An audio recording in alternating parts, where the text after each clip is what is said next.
As I said, we're going to talk about slab construction.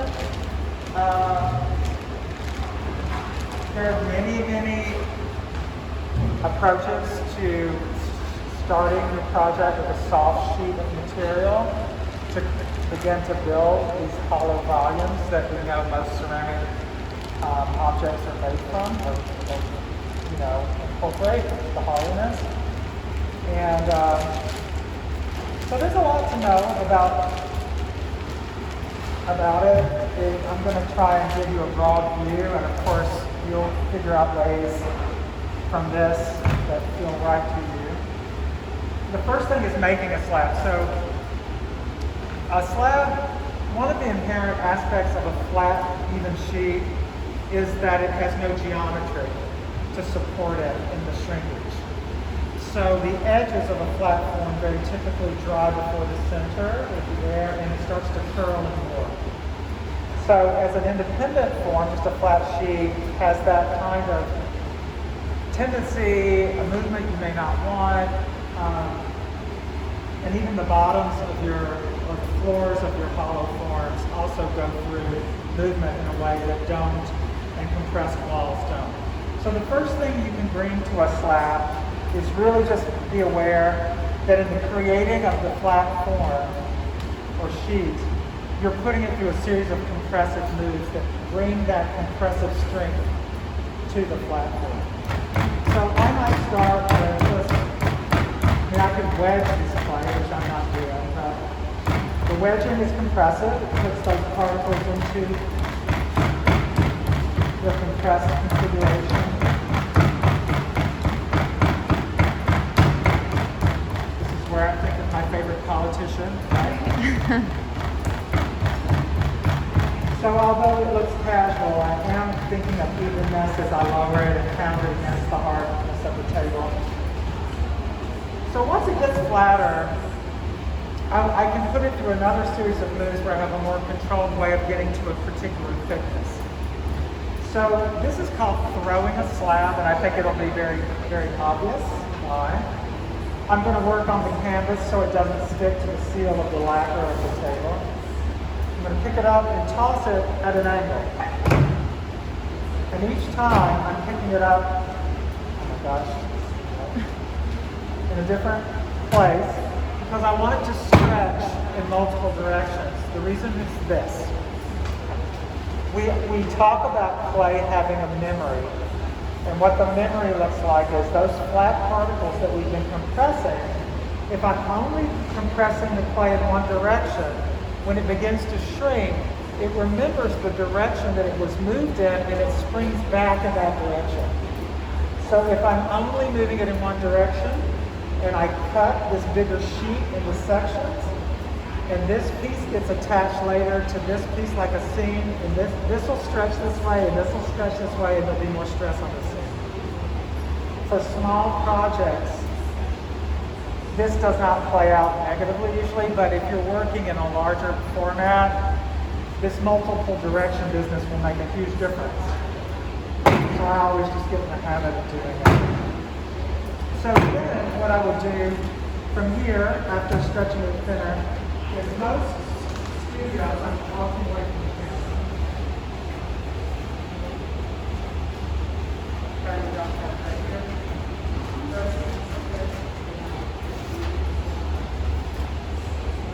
Most ceramic studios, hand-built studios, have slats of lumber, square lumber, at different thicknesses, a quarter, 3/4, a half, etc. And depending on the thickness of the slab you want, you place those the same thickness of lumber on the side. Your rolling pin lays on the lumber, and you roll the clay to the thickness of the wood. So that's just a really simple way to ensure consistent thickness.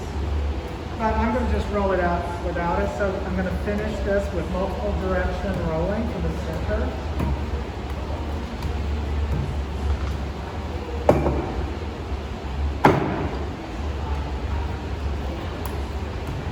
Of course, more compression, strengthening.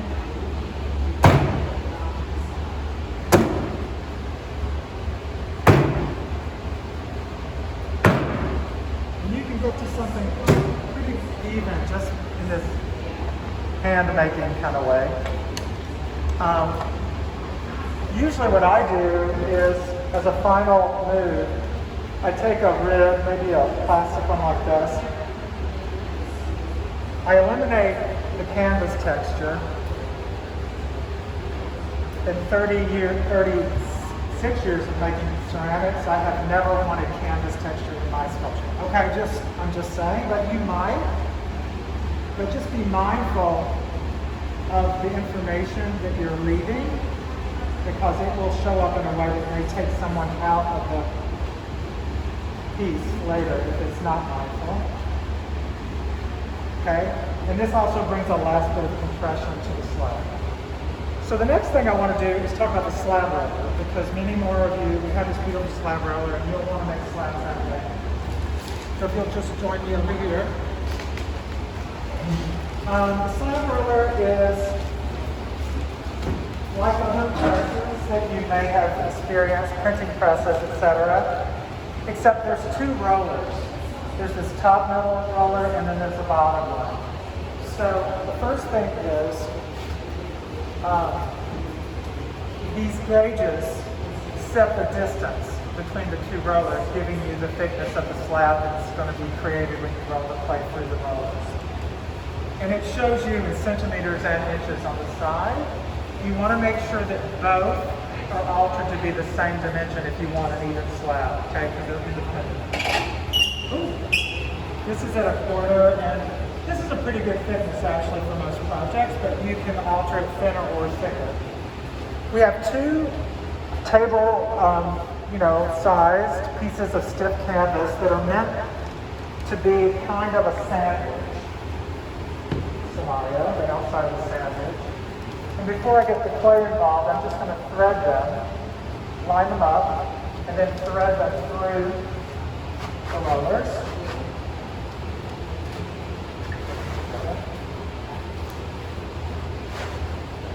Okay, like this.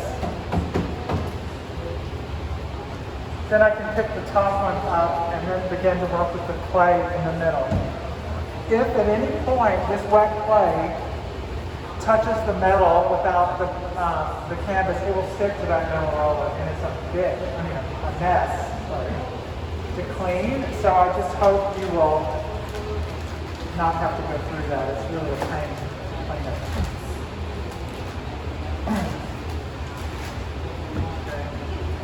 So I'm just going to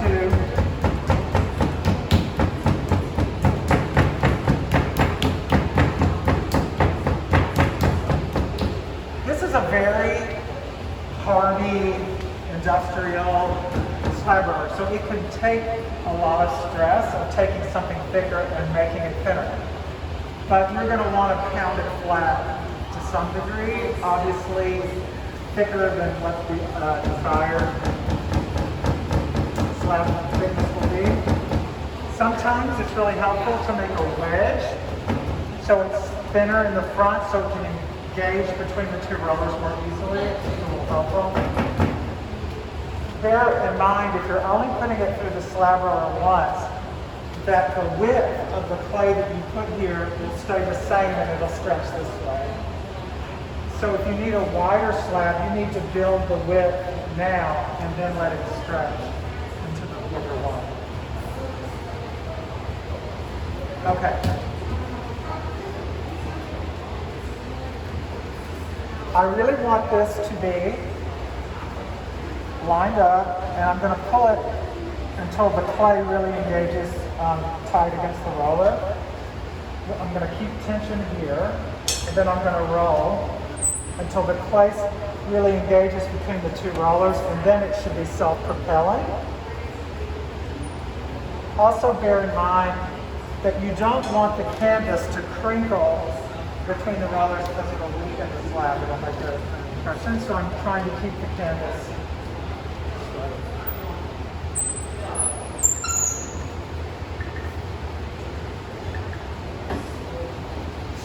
Okay. So then,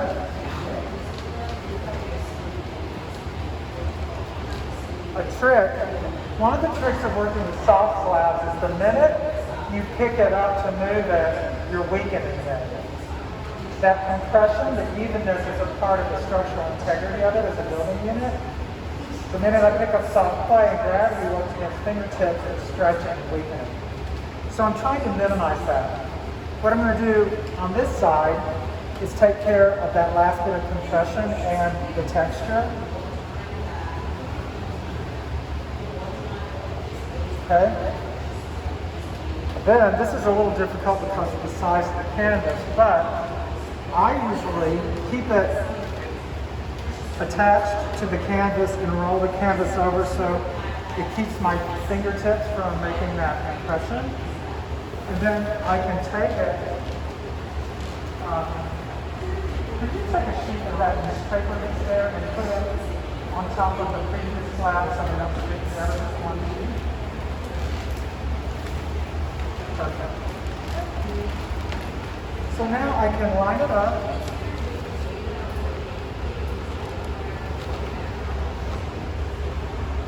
And transfer. Now I have the other side. It's a little bit off kilter. Other side that I can do this, just to get rid of that.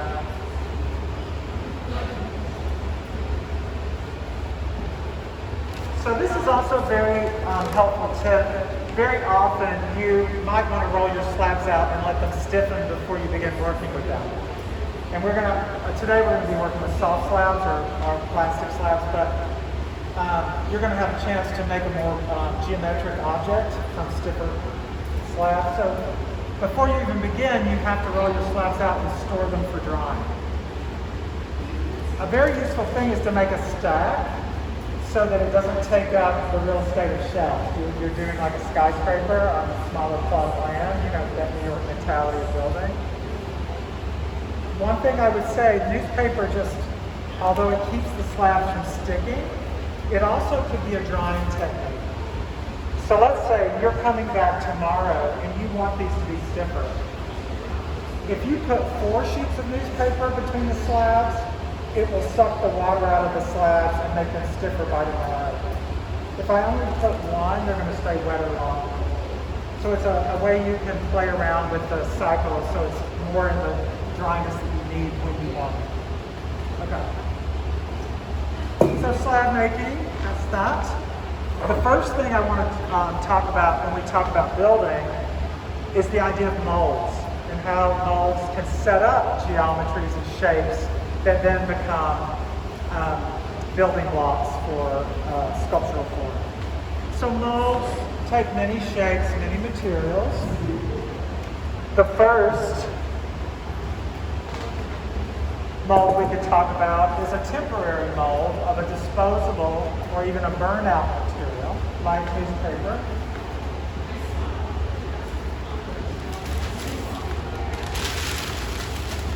So I'm just making a very loose form.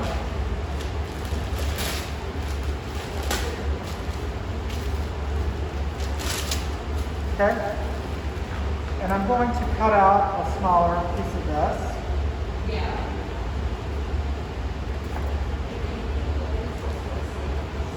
Cut it out, there we go.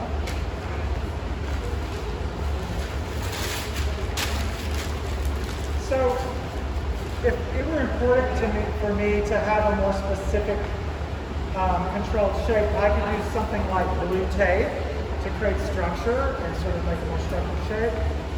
The goal is something that could stay in and the kiln would eliminate. Okay, that's one aspect of it. So now I'm going to wrap this sheet around the shape, just very loosely. And now I can, where's the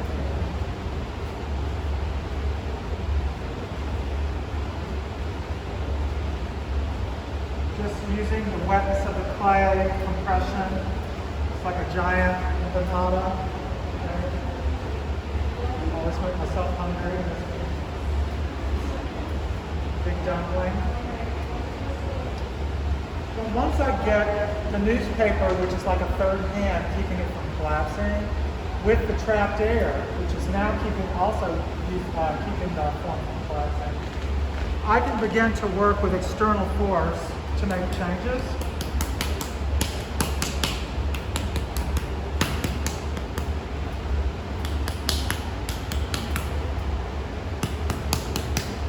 Soft clay will hold different information than if I let this stiffen a while before paddling it. It'll have more control.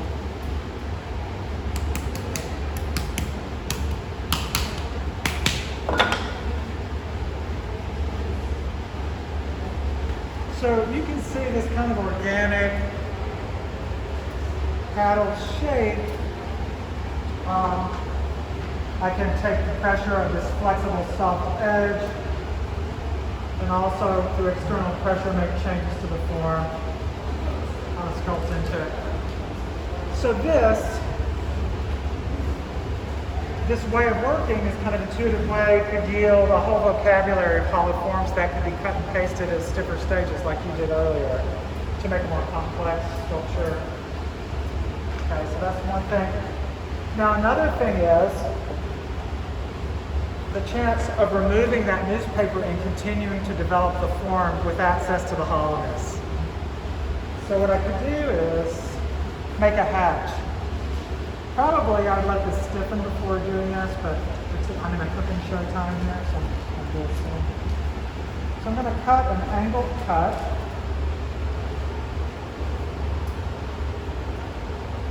Okay, it's like a pumpkin lid, a jack-o'-lantern lid. I cut it at an angle so we can go back. Then I remove the newspaper.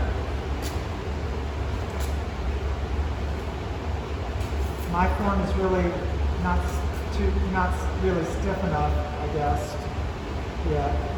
But once that's removed, I can then go in and stretch out against the seams and make volumes within the volume by stretching. So this is a way, a really common way that people work with soft sheets to get to a more complicated form. There. Then later, after I'm done stretching, I could score and slip this back and eliminate the seam, and it's like it was never open if I wanted to. So there are other types of materials like this that become like temporary molds.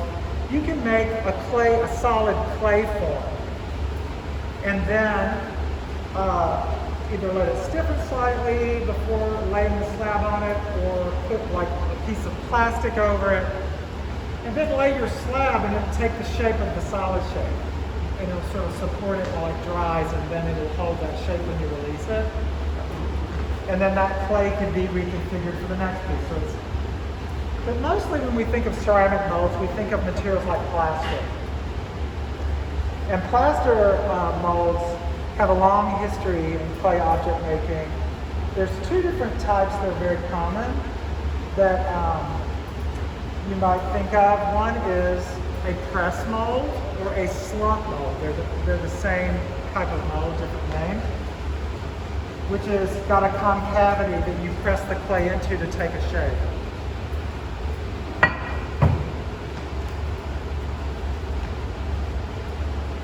So you could use this. Well, first of all, I'll take a look at this.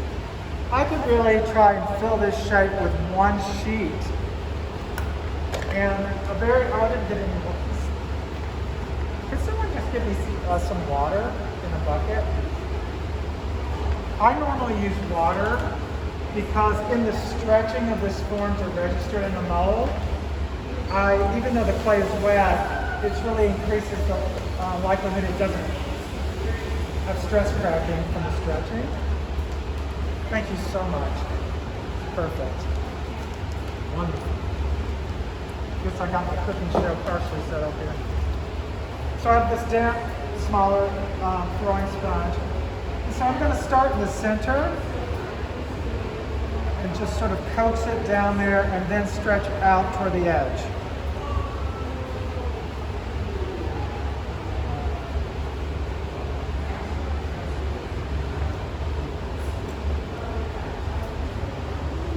I'm very gently trimming the excess clay Metal and plaster are not friends, okay? Once you compromise the integrity of the surface by cutting with metal, it quickly degrades the mold, so you just have to be really careful about cutting.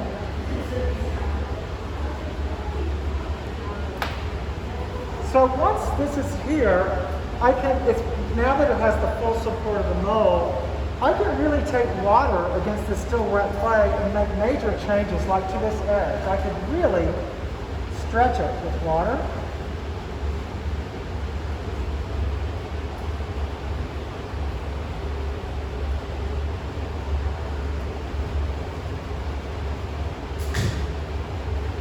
Okay.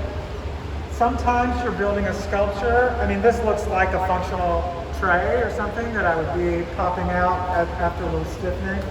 So the way a mold works is the plaster we use is a special pottery plaster. It's not, there's many types of plaster, but this one's designed to wick water out. So while the water is being drawn out of the form that's touching the plaster, the air is drying the top. So it will slowly release.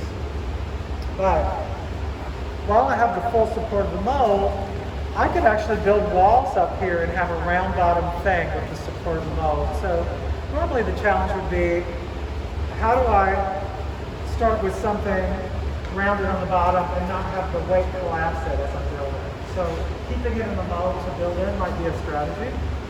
Okay. I'm going to release it now. It's a little too soon.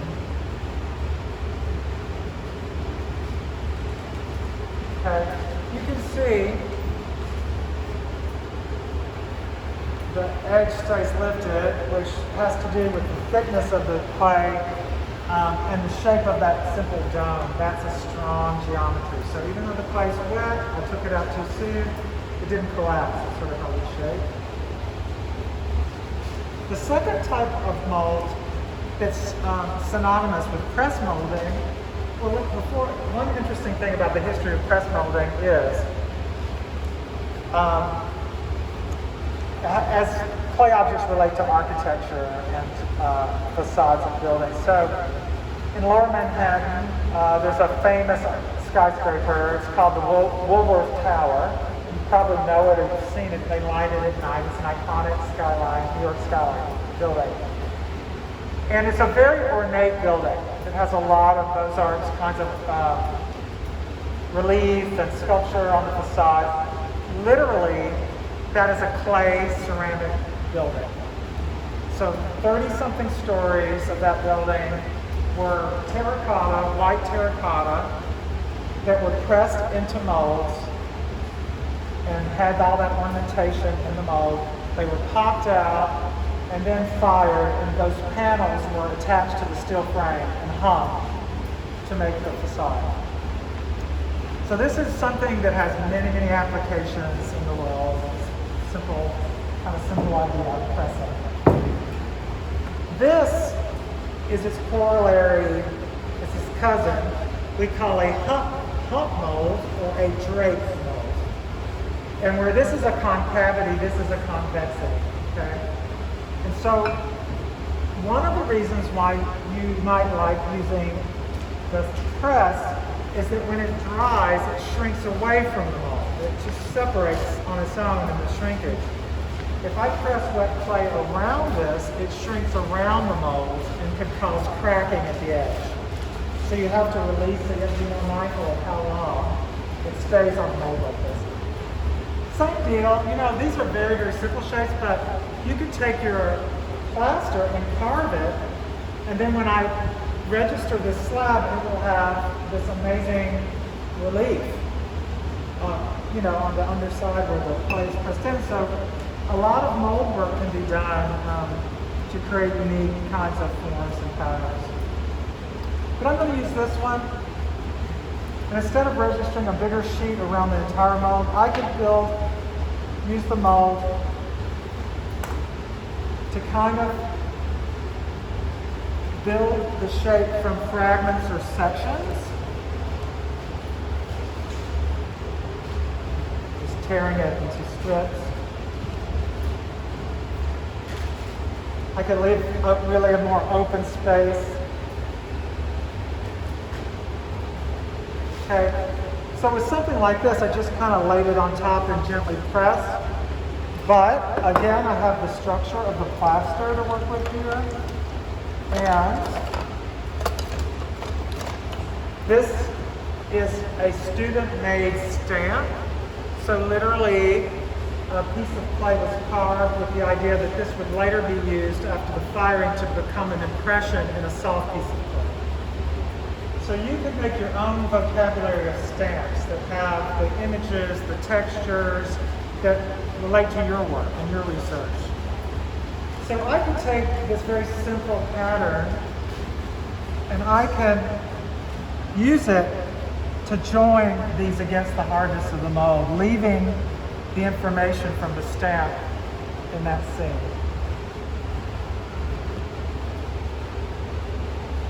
Okay.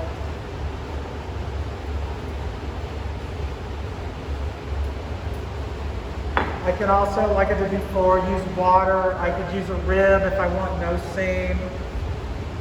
But what I'm doing on this side will not be as worked on the opposite side. I'm going to release it too early. I'm going to lose this. So you can see that network of seams is a visual component where it was touching the mold. So I might elect to come in when this stiffens and work this side to make it completely seamless by either adding material or compressing, carving away those seams. Okay. And then we have a whole, the slip casting is a whole other mold system that we're not really going to talk about. Another kind of material is this foam rubber. I guess somebody took the other one away. It's okay.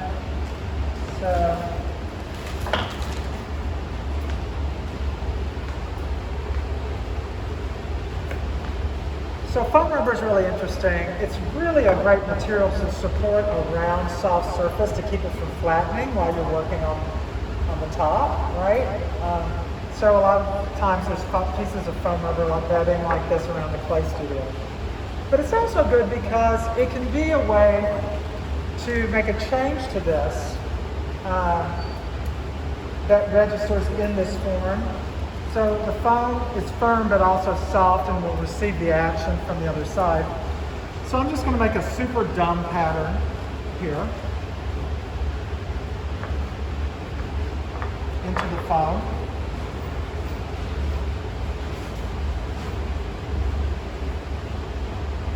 Bump, bump, bump, bump, bump, bump, bump, bump. Okay, so this is what I did. And then this is kind of what happened on the other side. So it's sort of like using the plasticity.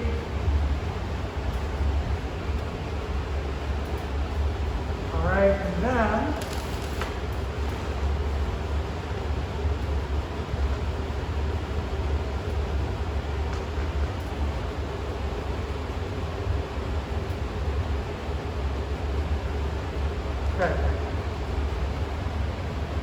so you can see that I just lifted it with the idea of more surface to minimize the points of stretching that we can add. I'm just trying to kind of lift it and move it without over touching it. The softer your clay, the more easily it becomes degraded under your loving touch, We just want to keep touching it, and often we love it to death. We just don't know when to stop, as it turns out. So this is really an invitation to be aware of the reductive nature that you're bringing to this so you're successful.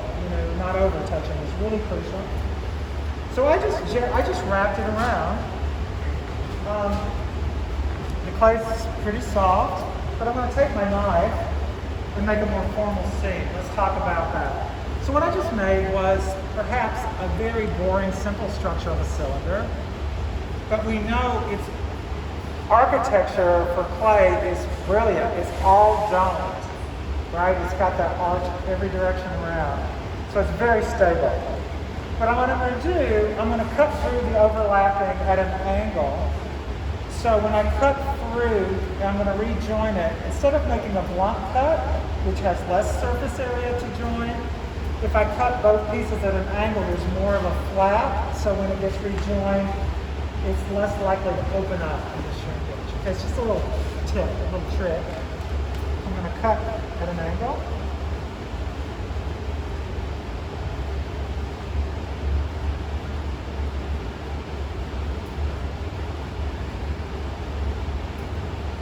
Okay, you can see there's a lot of surface area where I cut them. So now what I'm going to do is score and slip. I didn't bring slip. I like this little slip. Boy, I didn't really get set up very well at all for this.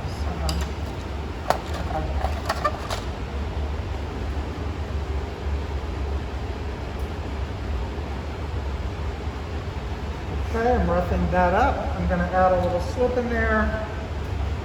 Very little, because that's all I have. I'll get someone to go get me some in a minute. Now I'm going to join it right along where it was cut.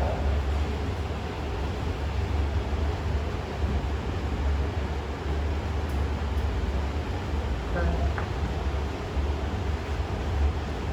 I'm going to just coax this together. It's a terrible scene.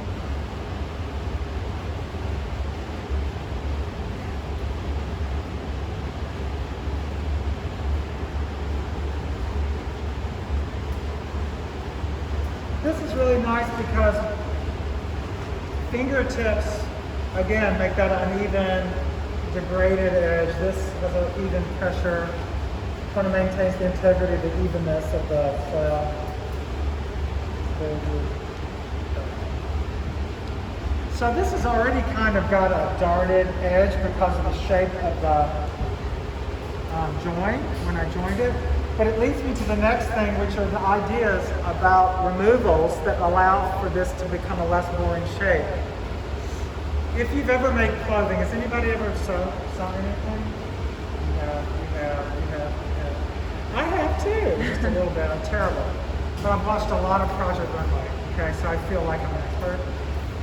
Anyway, even if you've only watched it on TV, you know the term dart, which is a removal of material that allows for the tailoring to be more altered toward a specific body. So what it means is it's a two-dimensional language of shapes that have impact on the three-dimensional hollow forms of garments. So you can see very directly how it relates to hollow clay forms. So a dart at an edge like this is usually a triangular removal, some version of a triangle. So I'm going to just remove that. Okay. So now I would score and put a little slip in the seam before re-stretching it.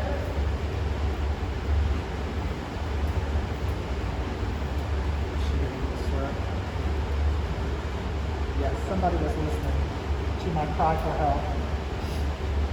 So now I'm going to stretch it across and reattach it. Okay. That is what the change in the three-dimensional form. So, thank you so much. The dart was a triangle, and if you want to know what change will show up in the three-dimensional form, just hold your hand over half of the triangle, and that will show you the profile of what will be in the form. You could do a rounded dart where it starts wide and you round it in, and it'll make a rounded shoulder when you attach it. A dart in the middle of the form looks like a leaf removal, usually. So, let me make one of those. This is probably the hardest because of the bumpiness of my... I'll show you what it looks like before I stretch it.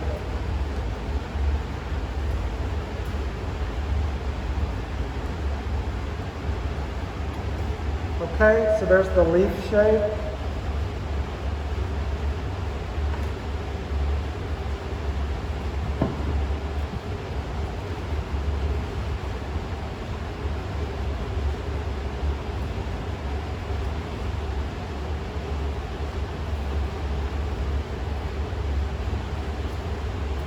And it makes a waist.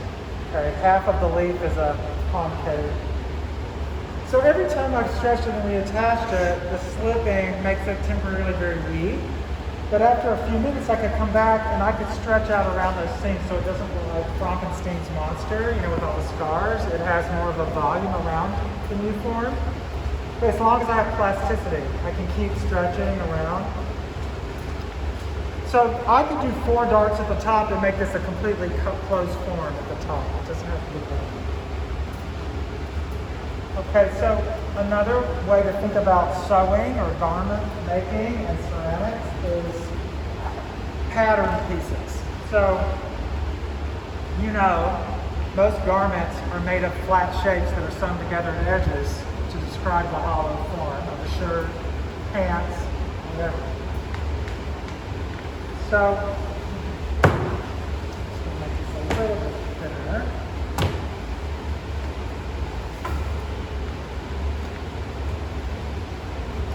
So you can design almost any sculpture you want to make. You could break down as a series of flat shapes that define aspects of this volume that you put together at the edges, and then you stretch out against the seams to create the volumes that could become ultimately this sculpture. I work this way when I make the human head. I make a cylinder for a neck and then an egg. Then I get in and I can stretch the features in the general shape. It's really effective because the stretch behind soft clay is like skin. You know, you see the stretching. It feels like you're leaving the quality of skin in the sculpture. But I'm going to do a very quick, simple version. So I'm going to make a little hollow form from basically 3 pattern pieces, 2 halves and a bottom. So I'm basing this on a Chinese historical vase shape.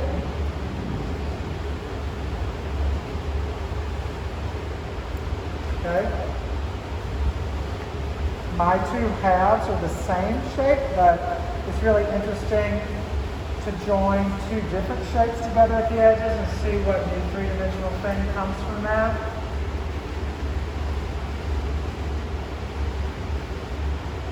Okay. So I've got these 2 halves.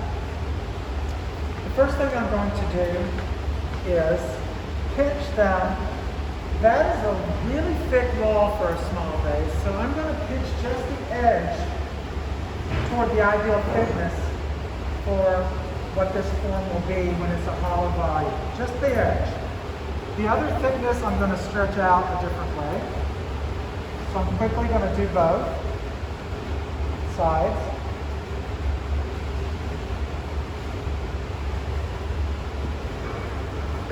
Okay. Now I need to create volume in the half before I start to bring them together. One thing for this kind of shape that I might do is use foam rubber and a little damp or water. So I'm actually going to punch down and stretch into the foam.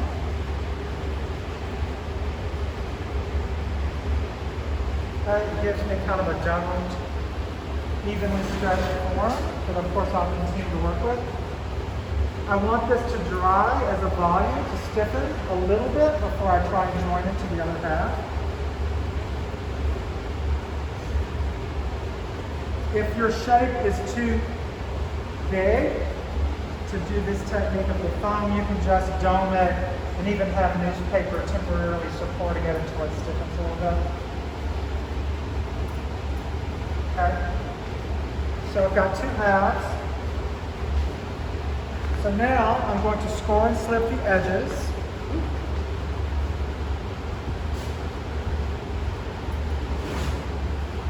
I think it got more humid to you? No. Am I having a hot flash? Okay.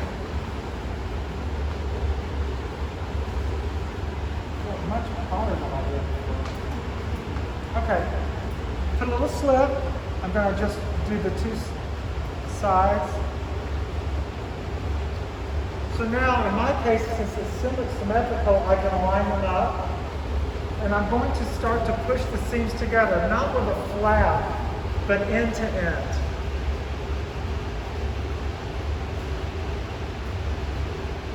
So I'm working on one, I'm keeping this open and I'm just joining the one side where I have easier access to bringing that together. Now I can roll this around.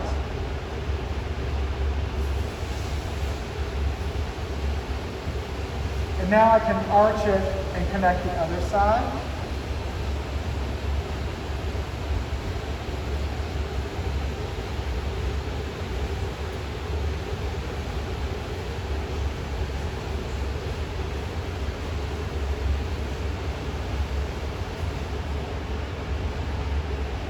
Okay.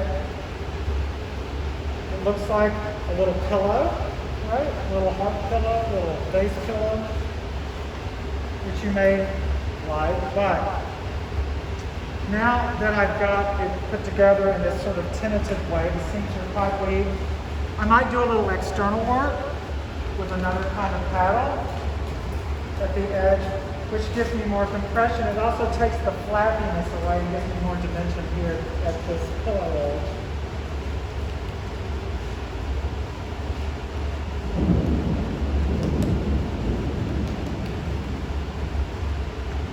And then finally, after that, I might just start to work with tools on the inside.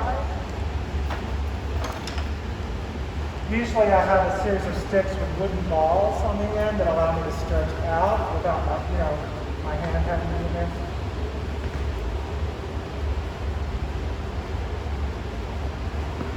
That extra thickness that I left now is going to be stretched in the volume against the seam.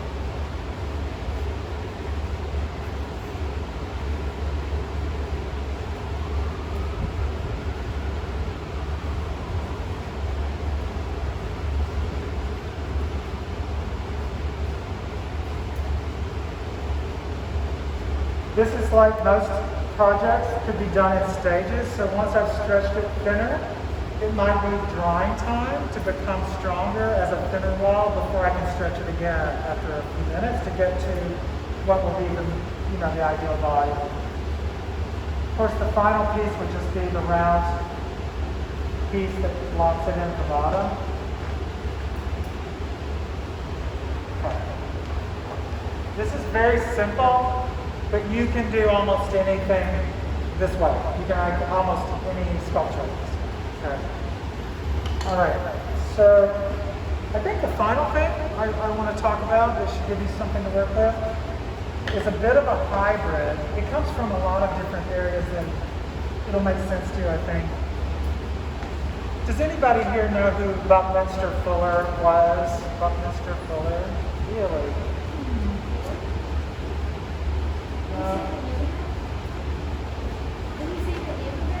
Buckminster Fuller. Buckminster Fuller, Bucky Fuller, was a very important American architect in the 20th century. And he was such a weird guy, a really important force in architecture for a few reasons. One, he had all these really progressive social transformative ideas of how architecture could inform our society that are super interesting, very almost socialist in a way. So that might be something you're interested in, but what he's known for creating is a structural system called the geodesic dome. And what he discovered, first of all, probably all of you have visited a geodesic dome. There's one in Florida. You know where it is? Has anybody ever been to Epcot at Disney? No? Okay. Your parents are terrible parents. Don't you know the marketing? You cannot raise a kid and not take him. You asked? I'll take you. I'll book it. I'm so sorry. That's child abuse. I hate that. Anyway, just kidding. But the interest of Epcot, there's a huge, I forget what they call it, something Earth, blah, blah, blah. But it's a dome created a triangular truss system. And we actually had a smaller one here on campus. Mr. Fuller went here, or he taught here, I can't remember. The whole point is, he discovered that by 3 points of a triangle coming together in the truss, it creates extra geometric strength in the skin. And it also, because of the shape of the triangle, allows for darting and making changes to the form as you're building. So by building with triangular pieces of soft slab, you can build into the skin of this hollow form you're building, like a coil from the ground up, extra structure with the triangles. So let me show you, because I can see that blank looking eye. So I'm just going to start with a shape that will inform my hollow shape for the base, my flat base. Let's make a peanut shape. Okay. That. I have a bigger slab here that we can work from. So I also have a sculptor friend who works in ceramics who builds all of his life-size figures this way. So in the morning, now granted he works in the desert, so he's got this dry air to dry things quickly so he can build faster. But because of the triangles and the strength that gets built in, he can start with the shapes of the bottom of 2 feet as a slab, build up to the waist of his 6-foot figure by lunchtime, and then come back and close in the head by dinner time. All with the same thickness, all the way through, no extra materials for the color. So what you can do is decide how big a triangle you need for what is going on in the form you're building. If you're building the Oscar statue, it's pretty static, right? The legs together make kind of just a cylinder, so you can use very big triangles to get to the waist because it doesn't move in and out. But if I have a section where the arm is being built to look like it's against the side, I have to be able to dart this form in and out as I'm building up to create that movement. So smaller triangles. So I can control the size of my triangles by just taking my larger slab and making different size strips as I need them. So I make the strip and then I just cut the triangles out of the strip. Okay. So I've got all these little triangles to work with. So now the first row we know is scoring and slipping, right? I'm going to build on top of the shape at the edge, up. I could build on the side, but then there'd be a seam on the bottom that could open up into shrinkage more easily. Slip.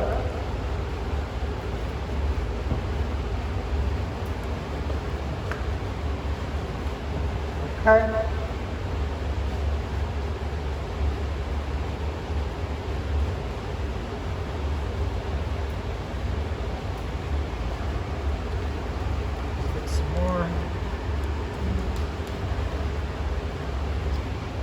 So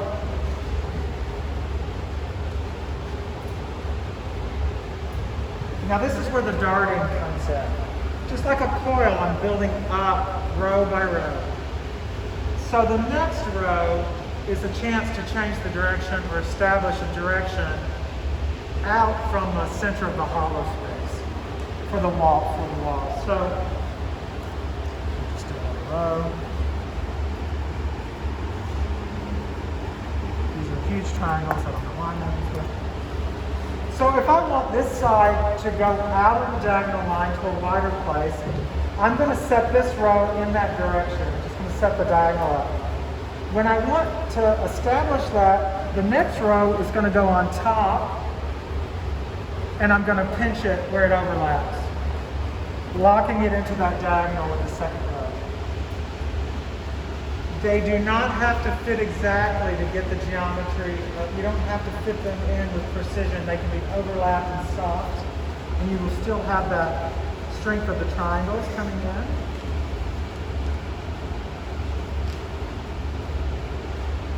Wherever it's 2-ply, I just pinch that area into 1-ply. If I want this side to start to head in, I close it in, leaving a smaller triangle to close in with the second row.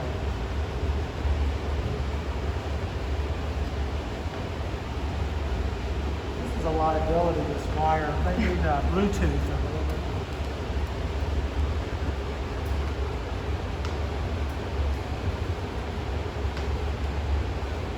So I go on top and like I said, I just kind of pinch it.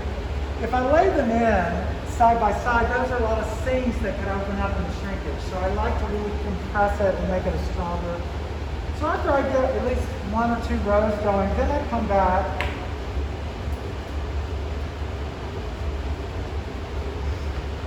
and I do some work to join it into one unified wall from all the triangles. And like we've done with coils, that might look a few ways, a few different tools. Because it's slabs though, to keep that compressed integrity of the sheet, I usually use a scraper or something, not something that makes some point, but there's no right or wrong. So what I'm going to do now is come in and then work this. I can bend this to match the curve, and then really do some work to compress this into more of a unified wall.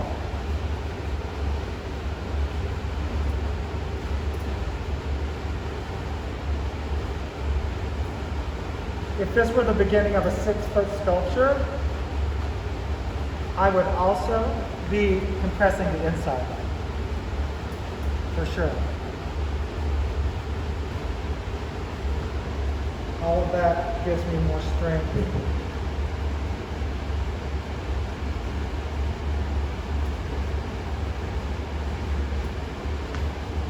Okay. Now this ended up with a really even band of horizontality to build another row. But what makes this stronger is an uneven build-up. Instead of these straight lines, I want to interlock this like a puzzle piece is better for the structural part of it. So you can just kind of keep building up this way. And of course, just like with coil building, as I'm building a thicker, soft wall, I can continue to stretch into the wall to make volumes by stretching as I'm adding from the base. So this also is very good for almost any project. Once you get the hang of it and the idea of how to change the shape with the negative spacing of the triangles and the darting and movement, it's very versatile, and that little bit of geometric strength of the triangle allows you to get more volume without drawing time. It compensates for the wetness of the clay, so it can also buy you a little bit more progress with less setting it aside to dry. So I think you'll like it if you practice. So what I'm going to recommend is, this has now been added, all of this for your technical experimentation with form building. We're moving into, we are at the middle of our time together, believe it or not. So I hope that these first objects you've been building with this grouping in mind can be further along. We're going to talk about glazing on Tuesday, so have some things fired in the first firing and bring those to class. And also, I would like you to start envisioning now, maybe with these methods, objects that you can build that relate to site-specific areas of campus, both inside and outside. It may relate to architecture, the floor, not a tabletop. So they may have a more public face than objects that are made in a domestic tabletop scale, which seems to be what the first objects really are about. Okay, so that's sort of the prompt for the second part of our work. I'm going to roll out some slabs to dry them so we can talk about rigid slab construction, which also offers a whole vocabulary of building you're going to want to experiment with before you leave. And I still want to squeeze in the potter's wheel. At least some experimental time. We won't be much, but for those that are fascinated, have always wanted to, you have this ghost sex on the wheel fantasy for yourself, whatever. We're not doing that. We're not doing that here. I'm too nice, I'm very southern, we just don't do things like that.